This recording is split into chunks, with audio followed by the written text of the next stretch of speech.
ராமநாதபுரம் அரசு மருத்துவக் கல்லூரி மருத்துவமனையில் பெண்ணுக்கு தவறான சிகிச்சை அளிக்கப்பட்டதாக குற்றம் சாட்டி எழுந்ததைத் தொடர்ந்து உறவினர்கள் சாலை மறியல் போராட்டத்தில் ஈடுபட்டதால் பரபரப்பு ஏற்பட்டது.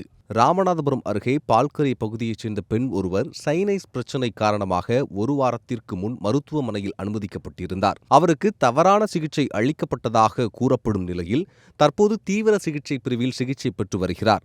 இது தொடர்பாக மருத்துவமனை நிர்வாகத்திடம் பலமுறை புகார் தெரிவித்தும் சம்பந்தப்பட்ட மருத்துவர் மீது நடவடிக்கை எடுக்கப்படவில்லை என குற்றம் சாட்டிய உறவினர்கள் மருத்துவமனை முன் மதுரை தனுஷ்கோடி தேசிய நெடுஞ்சாலையில் அமர்ந்து மறியல் போராட்டத்தில் ஈடுபட்டனர். போராட்டத்தில் ஈடுபட்டவர்களை போலீசார் அப்புறப்படுத்த முயன்றபோது தள்ளுமுள்ளு ஏற்பட்டது.